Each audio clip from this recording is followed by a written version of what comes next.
Hi, ಎಲ್ಲರಿಗೂ ನಮಸ್ಕಾರ. ಮತ್ತು ಸಖಿ ಸಿರಿಗೆ ಸ್ವಾಗತ. ಇವತ್ತು ಗೋಧಿ ಹಿಟ್ಟಿನ ಉಂಡೆ ರೆಸಿಪಿನ ಮಾಡ್ಕೊಳ್ಳೋದು ನೋಡ್ಕೊಳ್ಳೋಣ. ತುಂಬ ರುಚಿಯಾಗಿರುತ್ತೆ. ತುಂಬಾ ಬೇಗ ಕಡಿಮೆ ಸಾಮಗ್ರಿಗಳಲ್ಲಿ ಮಾಡ್ಕೋಬೋದು. ಆರೋಗ್ಯಕ್ಕೆ ಕೂಡ ತುಂಬಾ ಒಳ್ಳೆಯದು.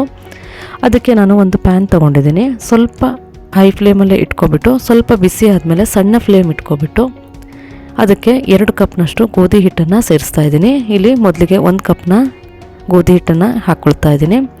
ಒಂದು ಸರಿ ಸ್ವಲ್ಪ ಮಿಕ್ಸ್ ಮಾಡಿಕೊಂಡು ಮತ್ತೆ ಅದಕ್ಕೆ ಮತ್ತೊಂದು ಕಪ್ನಷ್ಟು ಗೋಧಿ ಹಿಟ್ಟನ್ನು ಹಾಕ್ಕೊಳ್ತಾ ಇದ್ದೀನಿ. ಇವೆರಡು ಕಪ್ನ ಗೋಧಿ ಹಿಟ್ಟನ್ನು ಹಾಕಿದ ಮೇಲೆ ನೀವು ಪೂರ್ತಿ ಸಣ್ಣ ಫ್ಲೇಮ್ ಗ್ಯಾಸನ್ನು ಇಟ್ಕೊಬಿಟ್ಟು ನೀಟಾಗಿ ಒಂದು ಸರಿ ಮಿಕ್ಸ್ ಮಾಡಿಬಿಟ್ಟು ಹುರ್ಕೋಬೇಕಾಗತ್ತೆ. ಇದು ಗೋಲ್ಡನ್ ಬ್ರೌನ್ ಆಗೋ ತನಕ ಚೆನ್ನಾಗಿ ಸಣ್ಣ ಫ್ಲೇಮಲ್ಲಿ ಫ್ರೈ ಮಾಡ್ಕೊಳ್ಳಿ. ಅದರ ನಂತರ ಇಲ್ಲಿ ಏಲಕ್ಕಿ ಪುಡಿನ ಸೇರಿಸಿದ್ದೀನಿ ನಾನು. ಸಿಹಿ ತಿಂಡಿಯಲ್ಲಿ ಏಲಕ್ಕಿ ಪುಡಿ ತುಂಬಾ ರುಚಿ ಮತ್ತು ಘಮ ಕೊಡುತ್ತೆ. ಅದರ ನಂತರ ಸಣ್ಣಕ್ಕೆ ಹೆಚ್ಚಿರುವಂಥ ಗೋಡಂಬಿ, ಇದನ್ನು ನಿಮಗೆ ಜಾಸ್ತಿ ಬೇಕಾದರೆ ಹಾಕೋಬೋದು. ಹಾಗೆ ಮತ್ತು ಸಣ್ಣಕ್ಕೆ ಹೆಚ್ಚಿರುವಂಥ ಬಾದಾಮಿ, ಅದನ್ನು ಕೂಡ ಇಲ್ಲಿ ಸೇರಿಸ್ತಾ ಇದ್ದೀನಿ. ಸ್ವಲ್ಪ ಪಿಸ್ತಾ, ಅದನ್ನು ಕೂಡ ಅಷ್ಟೇ ಸಣ್ಣಕ್ಕೆ ಪೀಸ್ ಮಾಡ್ಕೊಂಡಿರೋಂಥ ಇದರಲ್ಲೇ ನಾನು ಚೆನ್ನಾಗಿ ಫ್ರೈ ಮಾಡ್ಕೊಳ್ತಾ ಇದ್ದೀನಿ. ಕ್ರಿಸ್ಪಿಯಾಗಿ ಬರುತ್ತೆ ಎಲ್ಲ ಡ್ರೈ ಫ್ರೂಟ್ಸ್ಗಳು. ಅವೆಲ್ಲ ಫ್ರೈ ಆದ ಮೇಲೆ ನಾನು ಅದಕ್ಕೆ ಸಕ್ಕರೆಯ ಪುಡಿ ಮಾಡಿ ಇಟ್ಕೊಂಡಿದ್ದೆ. ಸೊ ಅದನ್ನು ಇಲ್ಲಿ ಸೇರಿಸ್ತಾ ಇದ್ದೀನಿ. 3/4 ಕಪ್ನಷ್ಟು ಸಕ್ಕರೆನ ಸೇರಿಸ್ತಾ ಇದ್ದೀನಿ. ಸ್ವಲ್ಪನೇ ಮೊದಲಿಗೆ ಸೇರಿಸ್ಕೊಬಿಟ್ಟು ಮಿಕ್ಸ್ ಮಾಡ್ಕೊಳ್ತಾ ಇದ್ದೀನಿ. ಸಕ್ಕರೆ ಪುಡಿ ಇಷ್ಟ ಇಲ್ಲದಿದ್ದರೆ ನೀವು ಬೆಲ್ಲದ ಪುಡಿನ ಕೂಡ ಸೇರಿಸ್ಕೋಬೋದು. ಈ ಟೈಮಲ್ಲಿ ನಾವು ಗ್ಯಾಸ್ ಫ್ಲೇಮನ್ನು ಆಫ್ ಮಾಡ್ಕೋಬೇಕಾಗತ್ತೆ.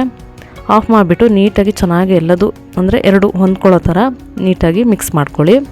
ಸೊ ಇಲ್ಲಿ ಒಂದು ಸಲ ಮುಟ್ಟಿದರೆ ನಿಮಗೆ ಅನಿಸುತ್ತೆ ಒಂದು ಸ್ವಲ್ಪ ಉಂಡೆ ಕಟ್ಟೋ ಥರ ಹದ ನೋಡ್ಕೊಬಿಟ್ಟು ಅದನ್ನು ನೀಟಾಗಿ ಮಿಕ್ಸ್ ಮಾಡ್ಕೊಳ್ಳಿ. ಬೇಕಾದರೆ ನೀವು ಸ್ವಲ್ಪ ಸಕ್ಕರೆ ಪುಡಿನ ಕೂಡ ಸೇರಿಸ್ಕೋಬೋದು. ಜಾಸ್ತಿ ಸ್ವೀಟ್ ನಿಮಗೆ ಎಷ್ಟು ನೋಡ್ಕೊಬಿಟ್ಟು ಹಾಕ್ಕೊಳ್ಳಿ. ಹಾಗೆ ಅದನ್ನು ಇನ್ನೊಂದು ಪ್ಲೇಟಿಗೆ ನಾನು ಶಿಫ್ಟ್ ಮಾಡ್ಕೊಳ್ತಾ ಇದ್ದೀನಿ. ಶಿಫ್ಟ್ ಮಾಡಿದ ಮೇಲೆ ಸ್ವಲ್ಪ ಬಿಸಿ ಬಿಸಿಯಾಗೇ ಇರುತ್ತಲ್ಲ, ಆ ಟೈಮಲ್ಲಿ ಒಂದು 4 ಟೇಬಲ್ ಸ್ಪೂನ್ ಆಗುವಷ್ಟು ತುಪ್ಪ ಬೇಕಾಗುತ್ತೆ. ತುಪ್ಪ ಸ್ವಲ್ಪ ಜಾಸ್ತಿ ಹಾಕಿದಷ್ಟು ರುಚಿ ಚೆನ್ನಾಗಿರುತ್ತೆ. ನೋಡ್ಕೊಬಿಟ್ಟು ಹಾಕ್ಕೊಳ್ಳಿ. ಇಲ್ಲಿ ನಾನು ಮೊದಲಿಗೆ 1-1.5 ಟೇಬಲ್ ಸ್ಪೂನಷ್ಟು ಮಾತ್ರ ತುಪ್ಪನ ಹಾಕ್ಕೊಳ್ತಾ ಇದ್ದೀನಿ. ತುಪ್ಪನ ಹಾಕಿಬಿಟ್ಟು ಒಂದು ಸರಿ ನೀಟಾಗಿ ಎಲ್ಲದು ಹೊಂದ್ಕೊಳ್ಳೋ ಥರ ಮಿಕ್ಸ್ ಮಾಡ್ಕೋಬೇಕಾಗತ್ತೆ. ಅಂದರೆ ನಮಗೆ ಉಂಡೆ ಕಟ್ಟೋ ಹದಕ್ಕೆ ಬರಬೇಕಾಗತ್ತೆ. ಸೊ ನೋಡ್ಕೊಬಿಟ್ಟು ಒಂದು ಸರಿ ಚೆನ್ನಾಗಿ ಎಲ್ಲದು ಹೊಂದ್ಕೊಳ್ಳೋ ಥರ ಒಂದು ಸರಿ ಮಿಕ್ಸ್ ಮಾಡ್ಕೊಳ್ಳಿ. ಸಕ್ಕರೆ ಪುಡಿನೂ ಹಾಕಿರ್ತೀವಲ್ವ, ಸ್ವಲ್ಪ ಬಿಸಿ ಬಿಸಿಯಾಗೇ ಇದ್ದಾಗ ಇದನ್ನು ಮಾಡಬೇಕಾಗತ್ತೆ. ಈ ಟೈಮಲ್ಲಿ ನೀಟಾಗಿ ಮಿಕ್ಸ್ ಮಾಡ್ಕೊಬಿಟ್ಟು ಮತ್ತೆ ಸ್ವಲ್ಪನೇ ತುಪ್ಪನ ಸೇರಿಸ್ಕೊಬಿಟ್ಟು ಮಿಕ್ಸ್ ಮಾಡ್ತಾ ಬನ್ನಿ. 4 ಟೇಬಲ್ ಸ್ಪೂನ್ ಬೇಕಾಗತ್ತೆ, ಹೆಚ್ಚು ಕಮ್ಮಿ. ಅದಕ್ಕಿಂತ ಕಡಿಮೆನೂ ಆಗ್ಬೋದು, ಇಲ್ಲ ಸ್ವಲ್ಪ ಜಾಸ್ತಿ ಬೇಕು ಅಂತಂದರೆ ನೀವು ಜಾಸ್ತಿನೂ ಕೂಡ ಸೇರಿಸ್ಕೋಬೋದು. ರುಚಿ ಜಾಸ್ತಿ ಆಗ್ತಾ ಹೋಗುತ್ತೆ ಎಷ್ಟು ತುಪ್ಪ ಹಾಕ್ತೀವೋ ಅಷ್ಟು. ಅಂದರೆ ಸ್ವಲ್ಪ ಹದ ನೋಡ್ಕೊಬಿಟ್ಟು ಮಿಕ್ಸ್ ಮಾಡ್ತಾ ಬನ್ನಿ. ಸೊ ಈಗ ನಮಗೆ ಉಂಡೆ ಕಟ್ಟೋ ಹದಕ್ಕೆ ಇದು ರೆಡಿಯಾಗಿದೆ. ನೋಡ್ಕೊಬಿಟ್ಟು ಒಂದು ಸರಿ ನೋಡಿ, ಹೀಗೆ ಗೊತ್ತಾಗತ್ತೆ ನಿಮಗೆ ಉಂಡೆ ಕಟ್ಟೋಕ್ಕೆ ಆಗುತ್ತಾ ಇಲ್ಲ ಅಂತ ಹೇಳ್ಬಿಟ್ಟು. ಒಂದು ವೇಳೆ ನಿಮಗೆ ಉಂಡೆ ಕಟ್ಟೋಕ್ಕಾಗಿಲ್ಲ ಅಂತಂದರೆ ಸ್ವಲ್ಪ ಸಕ್ಕರೆ ಪುಡಿ ಮತ್ತು ಸ್ವಲ್ಪ ತುಪ್ಪನ ಸೇರಿಸ್ಕೊಬಿಟ್ಟು ಈ ಥರ ಉಂಡೆನ ಕಟ್ಕೊಳ್ತಾ ಬನ್ನಿ. ತುಂಬಾ ಸಿಂಪಲ್, ತುಂಬ ಈಸಿ.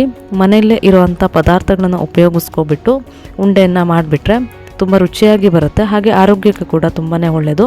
ಸಂಜೆ ಹೊತ್ತಿಗೆ ಏನಾದರೂ ತಿನ್ನಬೇಕು ಅಂತ ಅನ್ನಿಸಿದಾಗ ಈ ಥರದ ಉಂಡೆಯನ್ನು ಮಾಡಿಬಿಟ್ಟು ಮಕ್ಕಳಿಗೆ ದೊಡ್ಡವರಿಗೆ ಯಾರಿಗೆ ಕೊಟ್ಟರು ಇಷ್ಟಪಟ್ಟು ತಿಂತಾರೆ.